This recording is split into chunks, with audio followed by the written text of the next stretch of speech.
Uh, if you want to roll an insight, you can. I know Kasai will. Yeah. Well, shit. Oh no, yeah, I do get it because you get guidance. Yeah, you get guidance. yeah. Kasai has an inspiration. We're calling that in. There we go. Very good. Very good. Very good. Very good. I totally could have just given her Bardic. Yeah, it's fine. It's fine. All right. Yeah. Amber's disposition on Tolas hasn't changed. Yeah. Well, at least she's making an attempt to hide it. I guess. That's something. I guess. So yeah, you go to into the secret archive area here. You definitely don't think this is all the secret archives for all the twins. There's probably a way better one in the spire. The secret spire, that is. The guards do, like, true to what Rickard said, like, the two guards at the door stay there, but they do get, like, they're simultaneously a guard and, like, an archive keeper, an archivist, a librarian. But they escort you around. You ask for, hey, is Secret Captain Eddard here? And then, she goes, oh yeah, totally. And she leads you to this, like, upstairs. There's, like, 3 floors to this. This, like, second floor lounge balcony space where you see Eddard is sitting there. He has, like, one hand on his side, like, cradle to the side of his helmet, like, sort of, nesting it there. And he's reading a book. And he just is keeping the book open with his like, left hand's thumb. Sort of just holding it up vertically on his knee as his, like, legs crossed and stuff like that. You approach. The librarian gives you guys a bit of space. Actually, would you tell the librarian, like, what you're here to look for? I mean, if he asked. She does ask. She asks all of you, technically. Then, yeah, I mean, Saz would say, I want to look into the different schools of magic as well as, more specifically, necromancy. She's okay with Kasai's and Tolas's. Well, I guess Tolas doesn't have too much stakes here. When it gets to yours, however, there's like, okay, let's go check with the captain. And, they do stay nearby waiting for the green light to get your research materials and stuff like that. It's a lounge space, as I said, and there's like a bunch of like open, like singular seats. And a coffee table in the middle. Nice. Yeah. So, you go over, do you sit down next to Captain Eddard?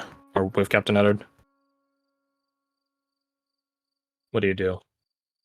There he is. We sit in utter silence because silence is too awkward. I'm kidding. I mean, it definitely is going to be utter silence for him because he can't talk. Silas will approach and, first and foremost, not being a weirdo, say hello. Hello. You hear in your mind? If I may pull you away from what you're reading for a minute, I have a couple questions that I'd be very grateful if you would entertain. Certainly. He puts a little bookmark in there, closes it, puts on this, like, little stand next to him, this little, like, lamp stand or whatever. How can I be of assistance? I don't know if you heard on our approach, but I want to look into necromancy a bit. I know some of the other, schools of magic, but necromancy is one that I don't know much about it at all, really. Why the sudden desire? And me and my group have been given an opportunity to better ourselves. And I guess I've just realized how little I do know on the subject.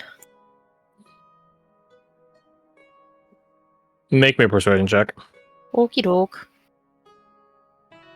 Make sure. Actually, no. Don't make me a persuasion check. I don't need you to make us persuasion. Make me an intelligence saving throw. Oh boy. Okay. No. Oh!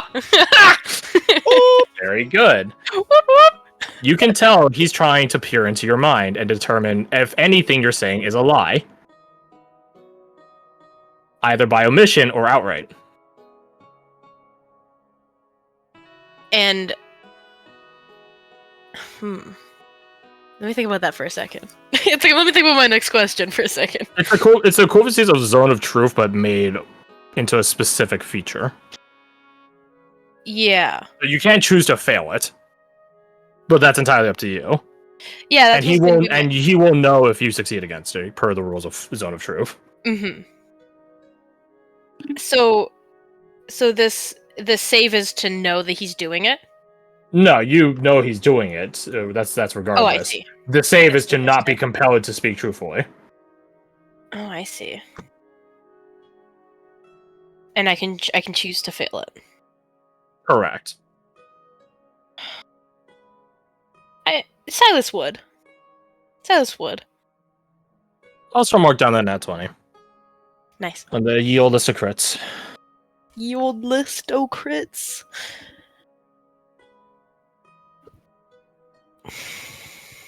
Do you have any ulterior motive in the arts of necromancy? Are there those that you're trying to bring back from the dead? Lovers? Family? Allies? He can immediately tell at the mention of family, like their ear flicks. I don't want to bring him back. I already promised I wouldn't.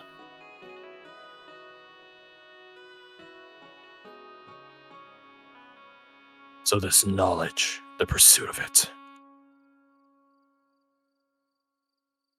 what is it meant to do? Shield you? I want to know if I can talk to him. I don't want to bring him back, but I never got to say goodbye. Now make a persuasion check. Hokey doke. You have advantage because you're telling the truth. You're compulsorily telling the truth. Huh? Nice. Nice. He stares at you for a very long amount of time. Very well. He stands up, takes the book off the stand, and tucks it underneath his armpit area. Let us begin.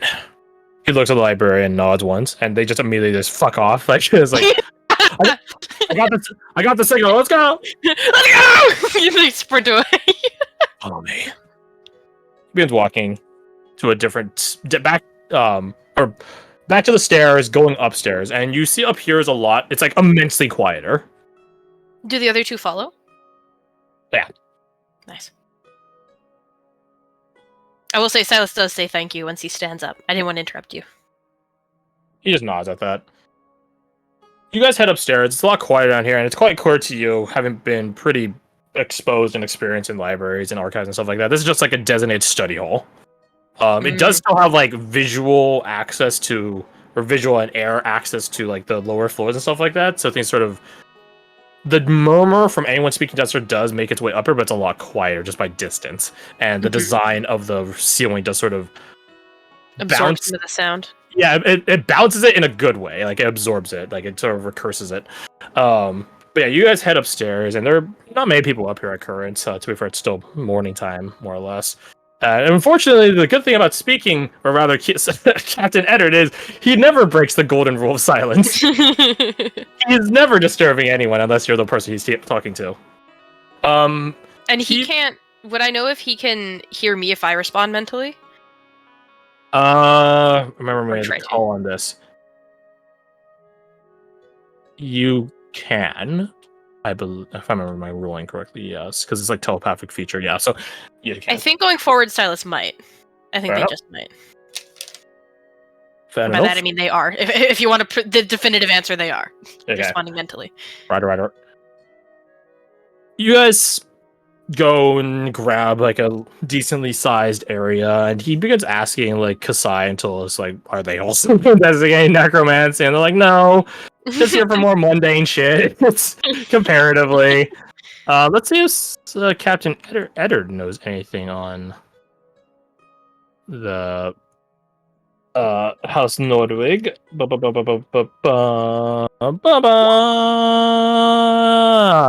This is also no. The DC's 30, so it's really fine. Yeah, he's don't know it. But to be fair, he doesn't memorize all the houses. He's not a nobleman. Obliged Not some to. nerd. Yeah. And Tolos really has very little things to do here. She just really is a company for the sake of researchers hanging out together. Hell yeah. And also like Kasai's here and stuff like that. I guess you would inquire on like lunar stuff, lunar shards, lunar fragments, Nevros operations in the area and stuff like that, which is a much more historical thing. But there's plenty to do here. Plenty to do here. Eventually, the librarian, actually, it's out 3 of them, like enter and bring their own like different stacks. Some are much taller than others, but different stacks of information. And you set about researching. Oh yeah. Researching the intricacies of necromancy. I think Which, like, Eddard is not a spell caster, like in the fullest regard. He is capable of casting spells, but he's definitely not like a full caster. If I wanted to put a mechanical, like terminology to it, but he is very versed in the theorem and logic and occult and esoteric capabilities of necromancy. Mhm. So, for the time skip, which we're not fully in yet, just so you guys all know, unfortunately. Not unfortunately, I shouldn't say that. That makes it sound like it's a bad thing. No, we have in between to do time skip stuff. This one is going to be, you're going to succeed. It's a question of how like well do you do. Yeah. So, And is this something that Saz can come back to because they fully intend on leaving for that lunch date? you can't take any books with you. No, but they would definitely ask if they would be able to, take breaks too. Yeah, sure. Okay. Oh, and he probably tells one of the librarians to go get you like the oversees of a fucking library card, like a pass. It would still have the same stipulations, but that way you wouldn't need to constantly get a captain's signature to come in here. Yeah. And Saz would also, when the librarians come back, mention if they could get anything that the Seekers would be willing to let them look through what they have on Loa. Loa? Yeah, that one's a much safer topic. The thing is, you can only research one at a time in terms of like. Yeah. Don't half-ass 2 things, full-ass 1 thing. Yeah. But they, like me, they started thinking of it and got curious what the Seekers and them would have on Loa. Sure. Which topic are you going to begin studying first? Because you definitely have some hours before noon. Yeah. I think, given the fact that they can come back to it, well, no, because Eddard's here, right, to help and answer any questions. Correct. Or at least for right now. They would start with necromancy then. Roll an investigation with advantage. Will do. You get guidance and a d6. Oh, nice. Courtesy of If I can- Tolas and Kasai. I can fucking find it. Where is it? Oh, A Let's say the D6, you said? correct. Oh! You were meant Green to find across this. the Holy board, shit. huh? Holy shit! Green across the board. So what does that put you? 32? Yeah. Is the other one? Oh, the one was a nat 4, not a nat 1. Very good. Very, very, very good. Okay. So, outside of getting the divinely appointed spell, Speak with Dead, it is going to be a bit more of a ritual to be able to speak with Kafal again. Mhm. One big stipulation, this is a common one for I'll say the legal forms of necromancy. That's not true. The proper way of describing it at all. The nicer forms of necromancy is the soul has to be willing. So if they're not willing, unless you want to forcibly drag them back here, you're not going to be able to talk with them. So that is a big point. Sometimes that is like something you could just compel them to do. Sometimes you could trick them. Other times you can try to pay tribute to them, make the return a bit more lucrative. Depending how well or bad you do, it might still be painful for the soul to come back. As much as the soul understands the concept of pain. I guess it's more akin to the concept of oblivion, but you know what I mean. Mhm. It actually does tie into, with an it does actually tie into some aspects of Loa. Loa being, spirits of, like, the abstract aspects, if you want to call them that. Tragedy, sorrow, happiness, they stem from undeaf. Some of them, but also some of them not. It's complicated, but regardless, it is quite common for Loa to be, I guess, recruitable, payable, contractable as ferrymen, as passageways, as conduits, if you want to call them that, being spirits that would never walk to the earth. Some of them, middlemen. Okay. If you were to try to contract a Loa to bring back Cathal, I'm not saying you should or shouldn't. Hypothetically, it would probably be best to get a Loa that's an aspect related to Cathal, logically, because they'll have an easier time of it, or just that's really it. They'll just have an easier time of it. They'll require tribute. Some Loa get their tribute in the thing that they're related to. Others have a bit more, sometimes material costs. It depends. And there's a large mystery as you're reading into it of that sort of stuff, but you're not researching Loa right now, you're just researching Undeath. But using Loa as ferrymen and middlemen, as Fred was saying, you can also, if you want to be evil about it, you can use them as enslavers. So they'll grab a soul and put it in a thing, and they'll be there constantly to make sure the soul stays in there, or else. So that's also an aspect. I forget if, because we talked about this, I forget if Silas would know that undead is a language.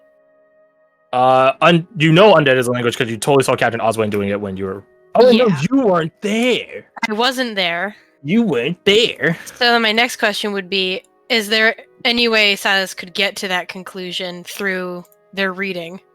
I think from everything that's been described thus far, and with the potentialities of you having had heard about it, but not having confirmation, I think it's fair that you just know it. Okay. Silas would ask Eddard if he can speak it. I can. Would you be able to teach me? Not safely. Not safely? You'd have to... speak. Do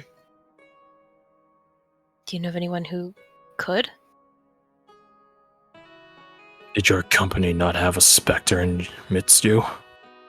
Yes. I'm going to ask him next. That would be wise. And I think Silas will go back to reading after that. How do I roll curiosity on an NPC? Wisdom. I don't know. Okay, yeah, that's about what I was expecting for Tolas. Tolas is really curious as to why Eddard is the way he is, but she doesn't want to be so rude as to outright ask, so how come we can't talk? I will. Why are you fucking weird? Silas would be doing that mentally if possible. Would you ask him mentally? Yeah. What do you like say? this? No, like ask him about the undead thing. Mentally. I figured. Okay, I wasn't. But sure. the thing is, Tolas does know that Eddard can't talk in general, so she's just outright. Yeah. Here's the thing: when he talks, he could talk in an area. Right? He's not doing the message spell to you in specific. Yeah. But when you're talking telepathically, you're also responding back in an area. Oh, okay, I see. He's like a his thoughts on loudspeaker. Basically. Silas would still do that just to keep it quiet for anyone else in the library. You can't control it. That's on his prerogative. Like I meant like they would, if possible, still speak mentally so that their voice wouldn't carry. Is what I mean. Yeah, your fellow your fellow researchers are hearing you telepathically. Is what I'm saying. Yeah, so that's you can't fine. turn that off. Yeah, but Silas isn't just going to speak out loud just to save the effort or whatever, because there's other people in the library that aren't in the immediate vicinity that might, be disturbed. Probably not, but in any case, that's my decision. So, Tolas is going to ask Captain Eddard very formally, very politely, very courteously, graciously, Captain Eddard? Yes. How come, if you don't mind me asking, how did you develop these talents, and where did the need arise? It's quite the story. focus on your research. Okay. The end.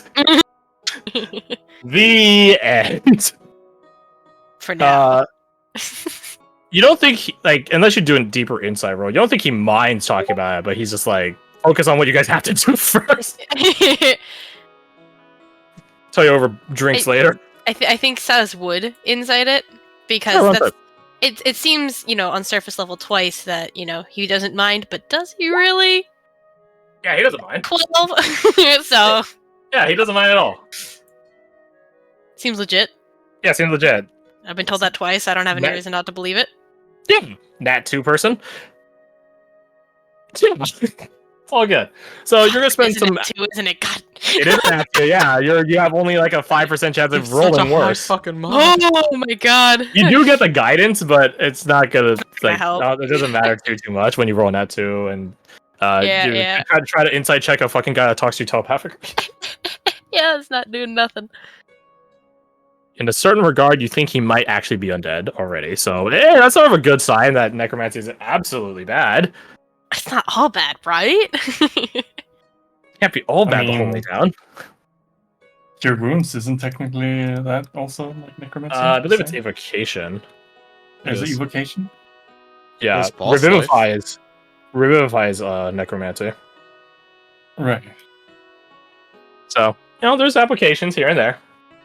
And it's not like you guys haven't met your fair share of undead people that are cool. Right? Looks like Captain Oswald. Drinking his ghost. He's next. Yeah, Nida's asteroid could speak undead, technically. Should have no need to do it, but you can. But you spend the next couple hours researching until, at the very least, noon. Then you can go to Listro Bistro. Yeah. I'm so happy. God, that's so fucking dumb. What? There's a lot going on there. I don't remember why Listro Bistro came up. We're talking about where you're going to rendezvous with Evelina. Well, yeah, but... And I just called it Le Bistro. Oh, I see. And that's where okay, I get it now. I guess then will be an L apostrophe. Listro Bistro, but that's too complicated for a Twinsian person to figure out, so Listro Bistro. Listro Bistro, yeah, hell yeah. A question for you. The spell tongues would work on the language undead, right? In the regard of understanding it, yes. Yeah. Yeah, you wouldn't be getting proficiency. No, but in a pinch it would work. In theory, yeah. Cool. You might want to be careful. I'll tell you that for free. You might want to be careful on using it because certain undead, the reason they speak undeaf is because they're sort of insane. Yeah. So you don't want to tamper with the crazy guy's, crack formula. I don't? Are you sure about that? You are free to do what you want, player. Yeah, no, I know what you mean. Here's just enough rope. It's like a double noose on here. I can stand on my tippy toes. I'm kidding. Yeah! Let's switch gears then. Actually, I'm gonna use the restroom real fast because this Capri Sun is getting to me. Hey, at least I haven't had to go to the. At least I haven't ruined my guts more. That's good. Yeah, that's good. Yeah, there we go. Mission accomplished. Progress. Okay, nice. Okay, what? I have a. You said okay, bro. I did not take any notes while he was talking, so I'm gonna have to rewatch the VOD to make sure that I write down what I know. Yep, do that. That's fair. Because I'm already starting to forget specifics. Yeah. Know that I can talk to souls with some kind of more real ritualistic thing. So Sass is gonna want to learn how to do that. Huh? Ghoul for school. Mm-hmm. Mm-hmm. Oh man, I'm getting tired now. Uh-oh. I know. I know. Fall asleep on stream. Does it be beddy by time? 20 minutes is. Okay. Fall asleep while Garth's recording, and then later on you can listen to the VOD and hear us make fun of you. I can't manage my fragile ego. You'll live. Fragile. Will I? Will I? I don't think I will. I'm here. I think Kirsty will live. I don't know about her ego. Exactly. It can die. What about our super ego? Right? How dare you call my ego stupid? I said super. My ego's bruised enough. Wow, your ego's so There's big you an didn't even hear ego and super properly. ego. Somebody, she was even complimenting you. You what, sorry? He even said super, complimenting? not stupid. Press X it out. No, there's You like, can. the I concept can of send the you the super recording ego. later. Yeah, it's a psychology thing. You should know about this. Dude, it's almost midnight. I don't know my own name right now. All right, Who are Kristen. you? What is your name? I think my name's Christy? Curse, Mildred? right? Janny. Mildred. At least it's not Kaga. Oh my Your name god. is Curse, though, right? Right? Fucking what? What was that, sorry? Your name is Curse, though, right? Kirsten? Right? Christoph. Curse.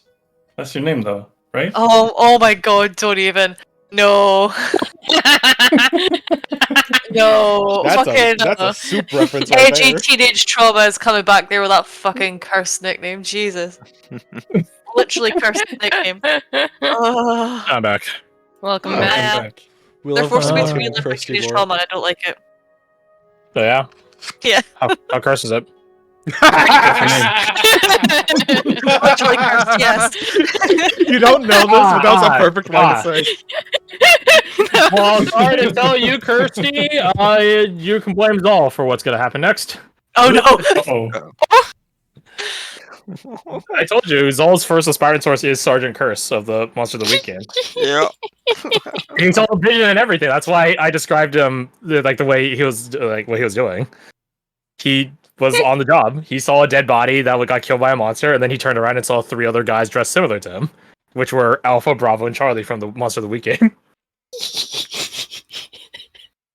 So you're saying Zal's spirit quest is actually a visit by Curse? Not his spirit quest, no. His aspiring path will take him there, though. I think he'll be alone on that aspiring path, but that's fine, because everyone's gonna be like...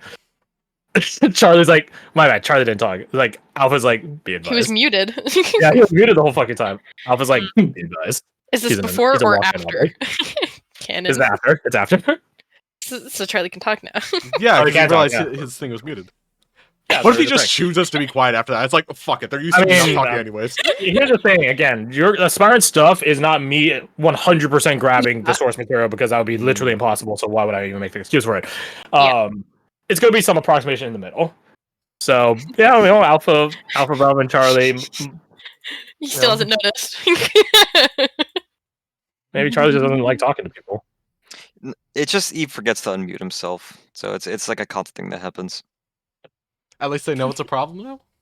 Dude, you know how Get fucking disconnected, mind freaked so- Zol's going to be when he sees a car? What Or- the fuck? Oh, yeah. Or a skyscraper? I didn't think of that. or experience an elevator? Actually, wait, no, he's experienced an elevator. A phone. A phone? He probably just think it's a magic device. Yeah. Just screams. In a certain way, Zol is the best person to throw into the far-flung future because he already accepts now that he doesn't know everything and just to roll with it. So he could definitely take that same logic and apply it to the future, quote-unquote future, alternate world future, and just be like, I don't know how this thing works. You tell me to push 3 buttons, I hit 3 buttons. All right, I did it. And now I'm talking to you. Good enough. It's not my fault I got isekai'd. This is I crazy. mean, that's so the entire aspiring path is you guys getting isekai, sort of. So Oh my Yeah. god. This is crazy. What do you guys call this thing again? Be advised, it's a vending machine. It just What the gives you hell? food. Wait, what is this thing's awesome? What is it? Be advised, it's called a Philly cheesesteak. The fuck's a Philly? Just look at each other like everyone's like, how do we explain? Just don't engage the anomaly.